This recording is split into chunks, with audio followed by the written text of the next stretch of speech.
Welcome, friend. Follow me. We're going somewhere dark, somewhere dangerous. Most people would never dare enter the place we're going. There's no telling what horrors we'll find, what terrors we'll uncover. Don't say I didn't warn you. We might discover terrible monsters lurking there. Be careful, they could follow you out. Or maybe they're already inside you. Are you afraid? Good. Now you are ready to enter the Warning Woods. It just wouldn't stop. Not she. It. What had been a helpless child just one day earlier had become a furious imp that would never be satisfied. The tiny terrorist wouldn't sleep or eat no matter how tired or hungry it was. Miranda could barely keep her eyes open anymore. She didn't know how the child could possibly still be awake. 30 hours into the ordeal, she began to consider horrible options for dealing with it.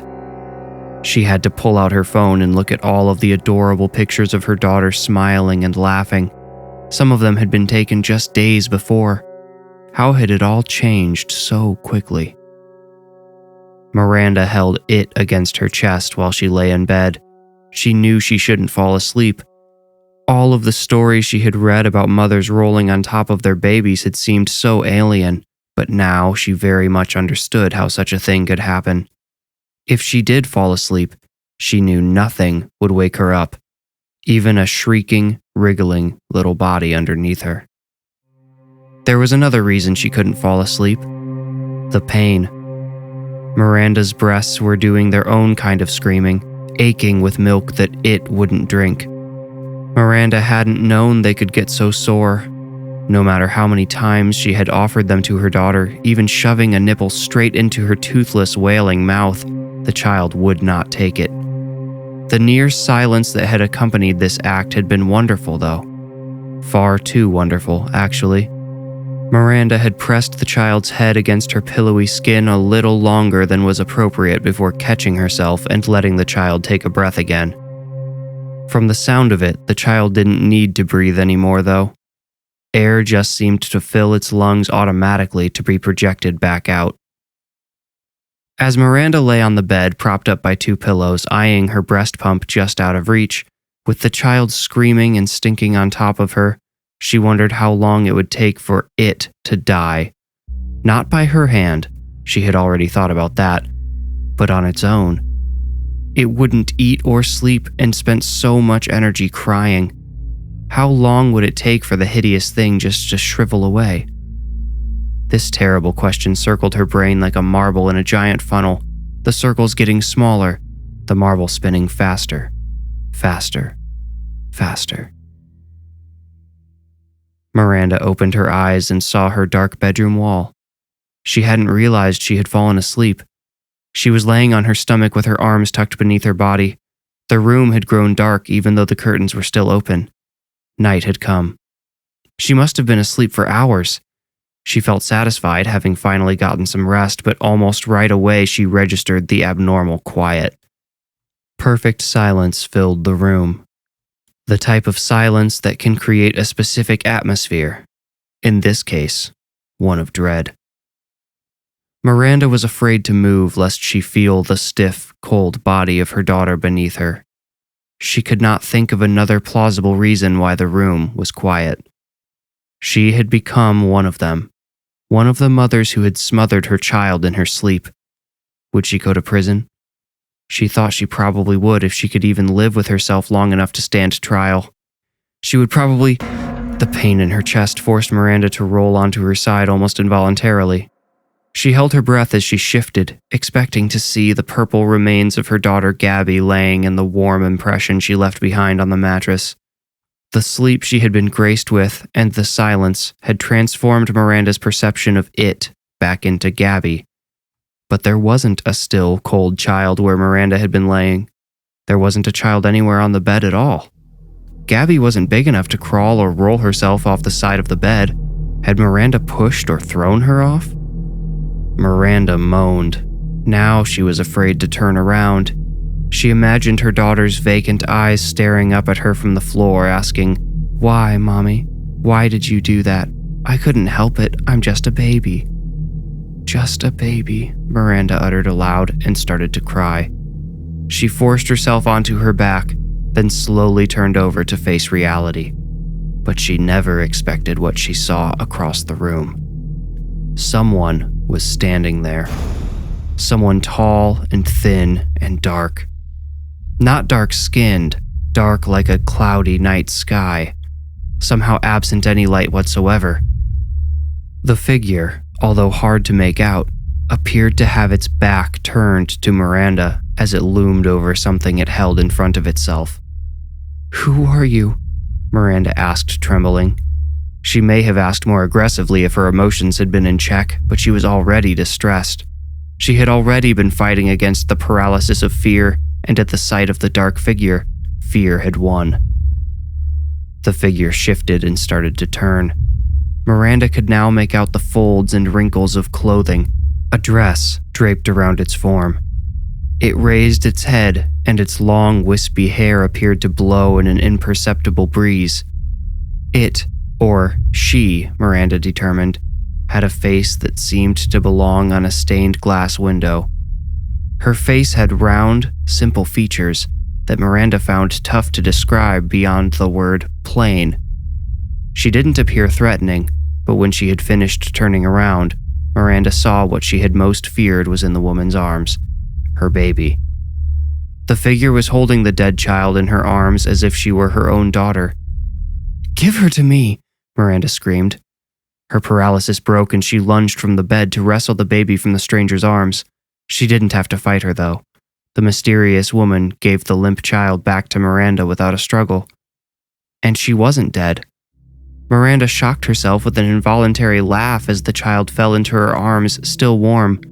Gabby wiggled herself into a comfortable position and, without any prompting, latched onto Miranda's breast and began to drink with a shuddering sigh. Relief, emotional and physical, washed over Miranda as she brought her baby back to the bed. The mysterious woman vanished, but Miranda didn't even notice. She had already forgotten about the ethereal figure. She hadn't gotten as much sleep as she had initially thought. She lay down on the mattress and laid her baby beside her, gently. Gabby continued to nurse as Miranda wedged a pillow between them to keep herself from rolling onto her. They both slept for another 6 hours. Then it returned. Once more, Miranda's sweet child was possessed by the shrill, unrelenting thing that had made its mother contemplate murder the day before. In the fog of sleep, Miranda wondered if they had really just fallen asleep together normally, and if everything else had simply been a dream. Certainly it must have been. Otherwise, she would have had to explain the ghostly figure who appeared in the room in the middle of the night, and she didn't have the energy or fortitude for that. Thankfully, the extended rest she had somehow received gave Miranda the energy to feed herself and even take a shower while the little demon lay on a towel on the bathroom floor. Feeling clean and being fed gave her renewed energy, enough to call the first nurse and ask about her screaming baby.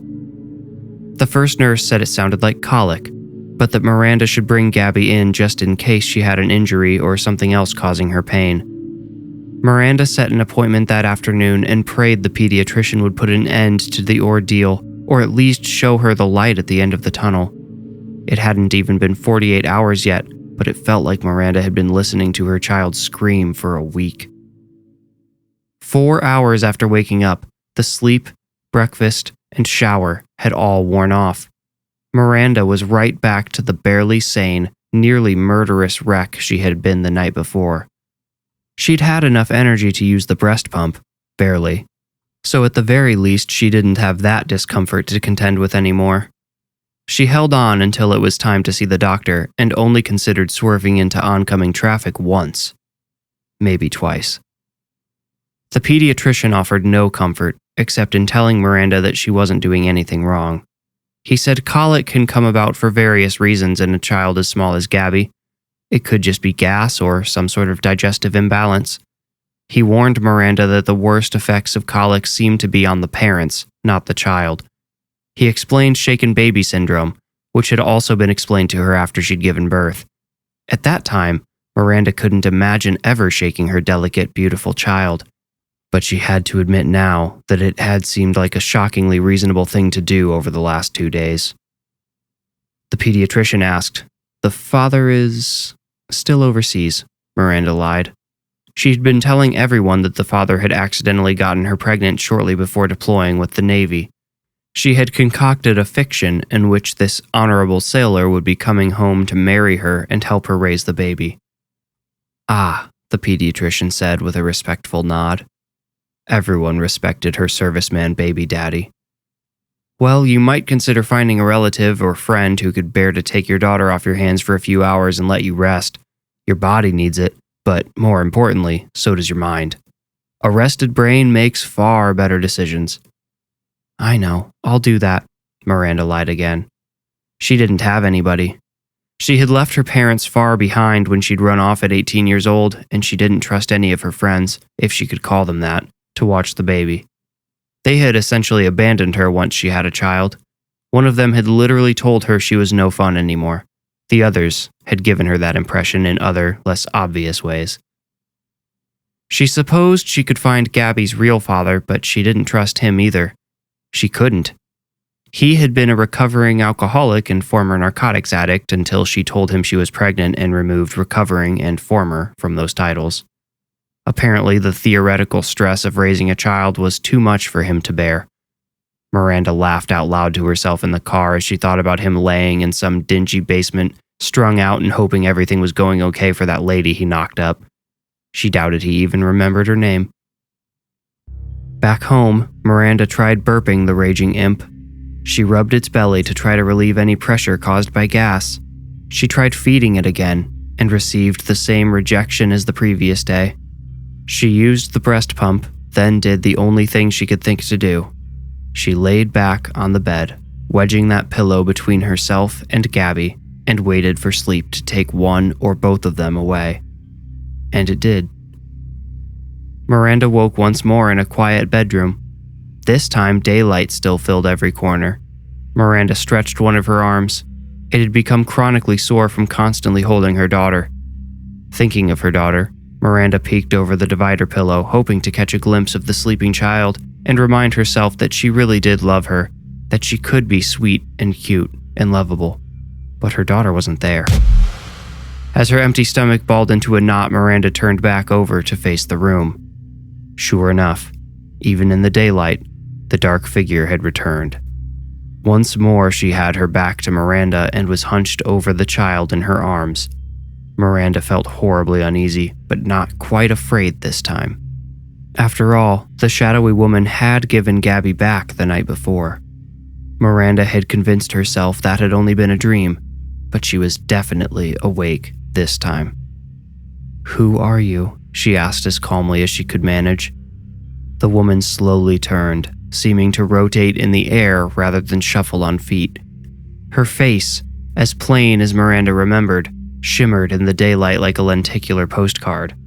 For a nanosecond, her unremarkable features vanished, showing nothing but a hollow skull, then returned again. She extended her arms, holding the child out for Miranda to take, but when Miranda reached forward, the woman recoiled ever so slightly and paused before handing the baby over. "Thank you," Miranda whispered once she had her child back. "Thank you for getting her to sleep." The shadow-cloaked woman gave a short bow, then seemed to dissolve atom by atom into the air. Miranda looked down at the sleeping baby in her arms. She wasn't sure she could trust herself anymore. She had already known her sleepless condition had induced mild delirium, but could she justify being alone with her baby if she was hallucinating? Even worse, the vision had come after the second time she'd gotten more than 3 consecutive hours of sleep. If sleep couldn't fix her mind, was something more serious happening to her? Something even dangerous, perhaps? Before Miranda could dwell on these pressing questions, her daughter opened her eyes and immediately began to scream. I can't do it anymore," Miranda screamed in Gabby's face. Gabby only wailed in response. Miranda stood and marched into the humble nursery she had constructed before Gabby's birth. The cardboard box the crib had come in was still leaning against the opposite wall.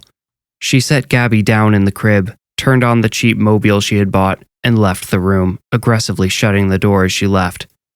The door muffled the cries, which were now juxtaposed by a piercing rendition of London bridges coming from the mobile. The weary mother made her way to the kitchen to find something, anything, to eat. If sleep couldn't fix her delirium, maybe nutrition could. That was her hope anyway.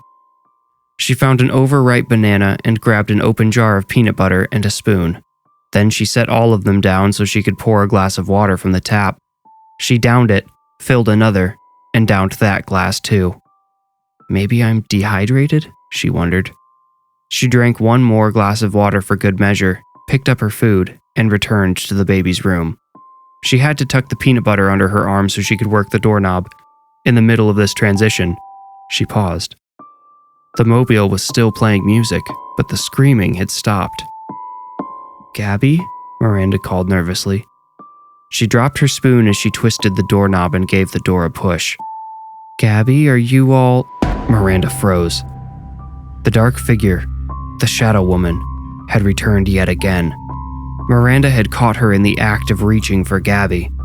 More disturbing even than the sight of the ethereal being was the way Gabby was reaching up for her without a single cry, as if the ghostly woman were the only comfort the child needed. "Gabby, no!" Miranda shouted. Gabby immediately resumed her screaming. The woman turned and sneered at Miranda. As her lips curled, her face did the shimmering thing, and Miranda only saw the fixed grimace of the woman's skull. "Get out of here! Leave us alone!" Miranda yelled. With one more glance at Gabby, the woman disappeared again. Forgetting once more to eat, Miranda removed Gabby from the crib and loaded her into the car. She didn't know where they were going, but she hoped her baby would fall asleep on the way there. If she did fall asleep, Miranda planned to just keep driving. She would drive as long as she had to.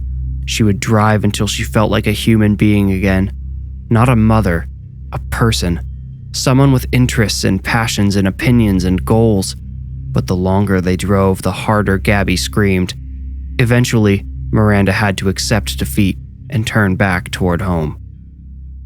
As if she knew where they were, Gabby calmed a little when they got closer to the house. She never stopped crying, but her screams were far less intense by the time Miranda turned onto their street. Miranda got Gabby out of her car seat and took her inside, now truly at wit's end. They have suicide hotlines for every type of person imaginable, but where's the child murder hotline? She grumbled to herself as she carried her baby inside like a football. She did the only thing she could think to do, the only thing that had worked even slightly to give her a break. She laid down in her own bed, put the pillow between herself and her tormentor, and closed her eyes. She didn't fall asleep this time, but noticed Gabby's cries slowly becoming less frequent and intense. When they ceased entirely, Miranda opened her eyes. She had expected to see her daughter sleeping on the other side of the pillow, but a pale, withered hand filled her vision instead. Miranda whipped her head around and saw the shadow woman leaning over her, over the bed, with her arms outstretched to take her child. Gabby watched the woman expectantly. Miranda prepared to shout and shove the woman away from the bed, but stopped herself. The soothing silence felt like an eardrum massage. She could literally feel the stress melting away from her shoulders as tiny muscles she didn't know she had relaxed one by one. Soon, every part of her had relaxed except her stomach, which remained tight and unsatisfied. She thought of that banana and peanut butter laying on the floor of the nursery. What if I let her hold her just long enough to eat? Miranda wondered. The thought seemed so ridiculous, and yet so plausible. And while she considered it, the woman finished her reach and picked Gabby up off the bed. The child's eyelids fluttered, then went still. She shuddered as she drew in a long breath, then fell fully into a rhythmic sleep. The shadow woman turned away from Miranda and hunched over the child, just as Miranda had seen her when she woke up the last 2 times. Without a word to the woman, Miranda crept off the bed and snuck out of the room. She devoured the banana and finished off the jar of peanut butter. Now thirsty again, she went to the kitchen and guzzled 2 more full glasses of water. A maniacal smile broke out across her face as she finished the second glass. She couldn't help it. Water spilled out of the corners of her lips and ran down her neck, soaking her collar. She barely noticed. Her child, her tormentor, was out of sight and out of mind. She grabbed a granola bar from the pantry and chased it with milk straight out of the jug.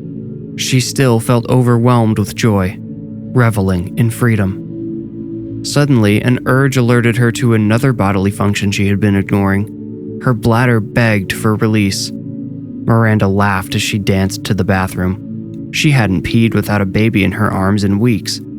She twirled into the bathroom without even bothering to turn on the light. She pulled down her pants, lifted the toilet lid, and fell onto the seat as if the toilet were a plush recliner. The nursery was directly across the hall from the bathroom. Although she wanted to forget about her child entirely, Miranda instinctively glanced in that direction to check on Gabby. When she looked into the room, she didn't see anyone there. "Gabby?" she called. She expected the shadow woman to step out from around the corner to assure her everything was fine, but the woman didn't appear. The nursery stayed still and quiet, save for the twirling mobile. "Where are you?" Miranda asked. She waited impatiently to be done and stood the second she finished. Urine dribbled down her leg as she yanked her pants up and dashed out of the bathroom. She entered the nursery and confirmed it was empty. "Where'd you go?" she yelled. She checked her bedroom. "Gabby?" Nothing. She checked the kitchen, only to find it empty too. Miranda ran around the small house calling for her child and demanding the shadow woman show herself, but no matter where she looked or how loudly she called out, Miranda couldn't find a single trace of the woman or her baby. She had willingly handed her child over to the spirit, and the spirit had wasted no time. Although she continued to look and pray, Miranda could only hope her baby was still so calm and content wherever the woman had stolen her away to. Now Miranda couldn't imagine doing any of the horrible things that had crossed her mind in the heat of the colicky hell. But what if the woman knew something she didn't? What if taking Gabby hadn't been a kidnapping, but a rescue?